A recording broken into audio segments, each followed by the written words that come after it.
Magandang araw at magandang buhay, lalong na sa ating mga minamahal na mga senior citizens.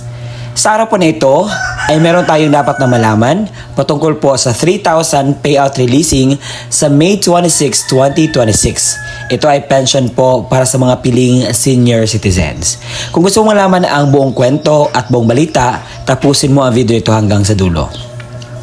Ang mga impormasyon na inyo po mapapakinggan sa araw na ito ay una, ang mga lugar kung saan may magaganap na payout sa social pension for indigent senior citizens. Pangalawa, ano ang oras ng inyong payout? Pangatlo, saan po ba gaganapin ang payout? Pang-apat, ano ba ang kompletong requirements na dapat mong i-ready? At pang-lima, mga dagdag kalaman. Kaya naman tapusin mo ang video nito hanggang sa dulo nang sa gayon makuha mo ang punto ng video kong ito. At kung ikaw ay bago pa lang sa aking YouTube channel at gusto mo ang itong content, don't forget to subscribe. At hindi ko napapatayin pang oras na pag-usapan ng bagay na ito. Kaya naman, let's go. Unahin muna natin ang barangay in Banali dahil meron po magaganap na social pension schedule at magaganap ito sa May 26, 2026 alas 8 hanggang 5 po ng hapon sa Bacoor Gymnasium po ang payout venue. At ito po ang mga pangalan sa kasali po na kukuha ng pensyon. Kayo na po bahala ang mag-post ito, alamin niyo po kung kasali pa kayo o hindi na.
Ang kasunod po ay sa Barangay Bakong Bago City dahil ito mayroon pong sinasabi na mayroon pong validation sa May 26, 2026 sa alas 8 hanggang 13:30 ng hapon sa senior citizens po ay dapat po kayo magpunta para po malaman kung kwalipikado pa kayo o hindi na. At ito po mga pangalan sa kasali po sa mga ma-validate para malaman po kung ikaw ay qualified pa.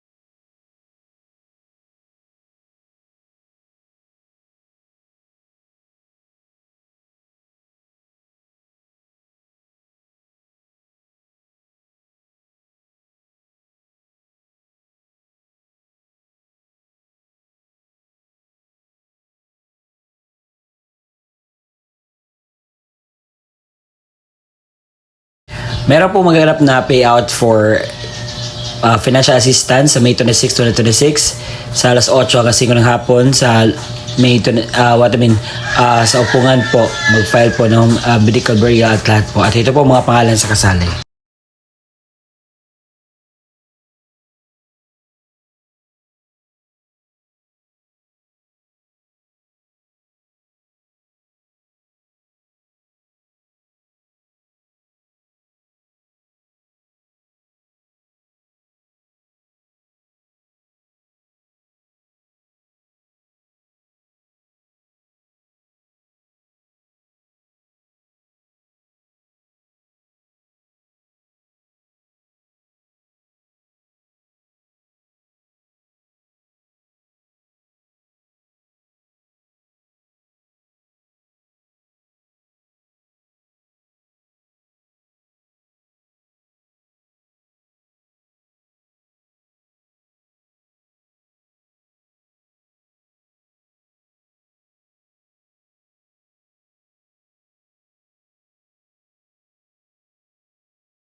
Ngayon po ay pag-uusapan natin ang payout sa Munisipalidad ng Buena Vista sa probinsya ng Guimaras.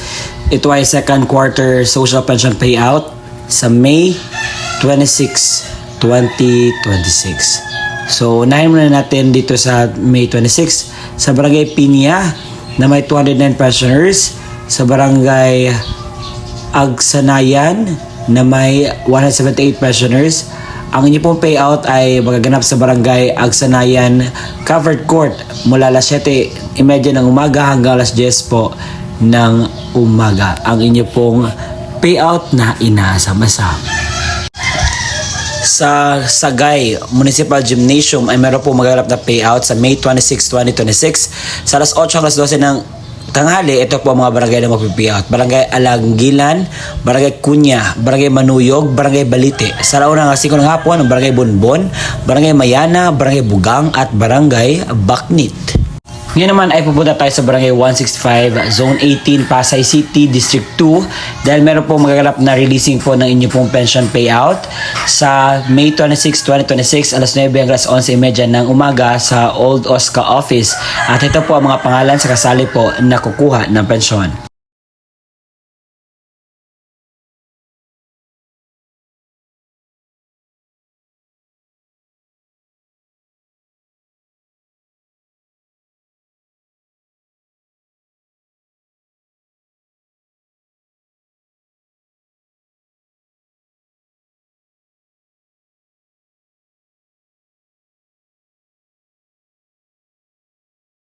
Sa Barangay Bulucaon ay meron po magaganap na payout sa Municipal Gymnasium alas 8 ng umaga sa May 26, 2026 po ito magaganap.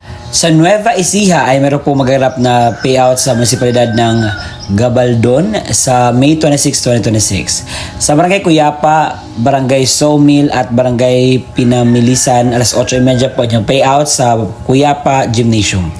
Sa Barangay Bantog at Barangay Kamanchile, alas 10 ng umaga sa Bantog Gymnasium ang payout. Sa Barangay North Poblacion, South Poblacion at Makasandal, alas 11 ng umaga sa Municipal Gymnasium. Sa Barangay Bagting, alauna 1:30 ng hapon sa Bagting Gymnasium. Barangay Calabasa, Barangay Ligaya, alas 2:30 ng hapon sa Evacuation Center Libgaya. Sa Barangay Bugnan, Bagong Sikat, Tagumpay, alas 3:30 ang payout sa Bagong Sikat Gymnasium.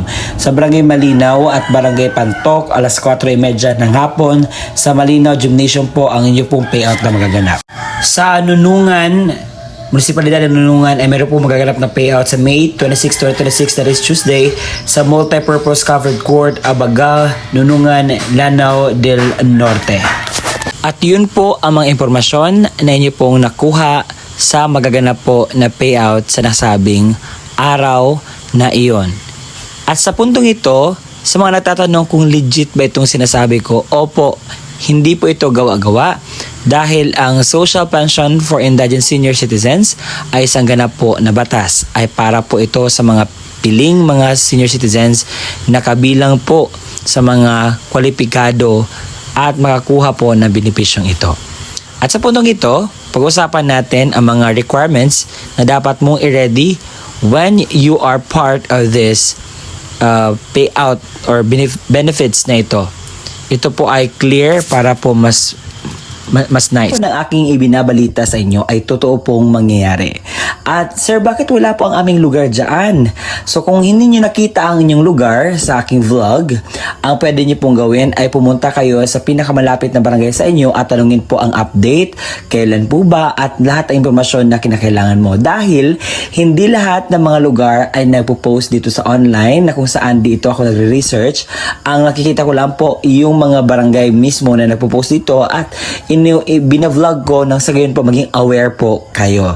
So kung may mga barangay man kayo na hindi masyadong nag-post online, so pwede nyo pong puntahan dyan nang sa iyo ay maging updated po kayo. Okay?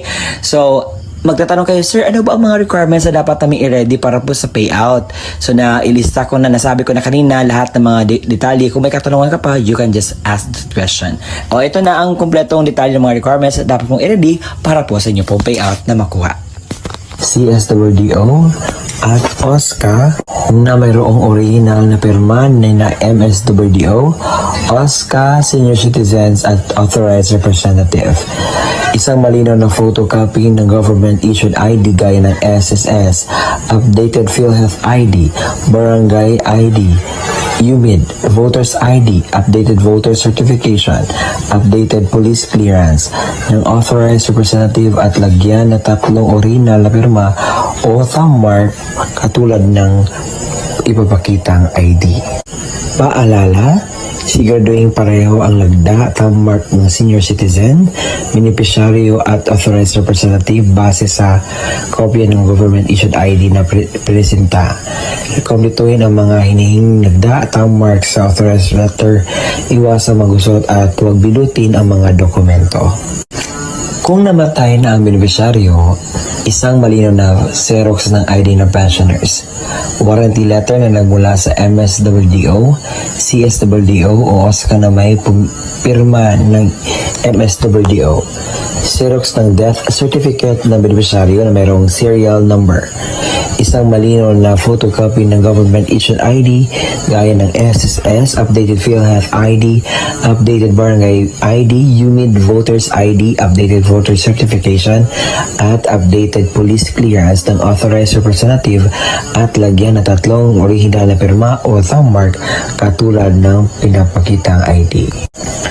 Paalala, kompletuhin ang mga hinihinging lagda o thumb mark sa warranty letter at iwasang magkusot at huwag bilutin ang mga dokumento. Kung wala ang death certificate, kinakailangan ng certificate mula sa MSWDO, CSWDO na nakasaad ng pagpatunay na ang beneficiaryo ay patay na at kasalukuyan inasikaso ang death certificate. Huwag kalimutan magdala ng iyong ballpen na itim, payong at saka tubig. At kung meron na doon na po kayo sa payout, kinakailangan niyo pong gawin ito. Kinakailangan kumain muna kayo before pupunta sa payout. Magdala ng sariling ballpen, inumin at gamot kung kinakailangan.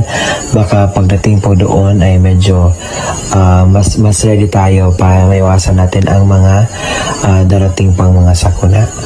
At ang gagawin niyo po is magpila po sumunod sa mga alituntunin ng payout. Nasanay nakuhanan niyo po ng aral, impormasyong tama ang vlog na ginawa ko ngayon. Ang purpose lamang po nito is to aware you about the happenings and the benefits na makukuha ninyo sa bigay po ng ating gobyerno. Kaya naman, kung nakita at napakinggan ninyo ang balitang ito na urgent po at kinakailangan yung puntahan, kinakailangan yung i-clear, kung ano man yung dapat yung i-ready, gawin nyo na po yan ngayon. No? Sa ngayon po ay makuha nyo po ang inyo pong benepisyo na galing po sa ating gobyerno. And congratulations po sa lahat po ng mga makakatanggap ng pension at makukuha ng kanilang payout. At kung nagustuhan nyo ang aking vlog, paki-subscribe naman at paabutin natin ito ng 100,000. Konting-konting tiis na lang. Salamat po sa iyong tulong dahil makaabot na tayo ng 100,000. See you in my next vlog. Bye-bye!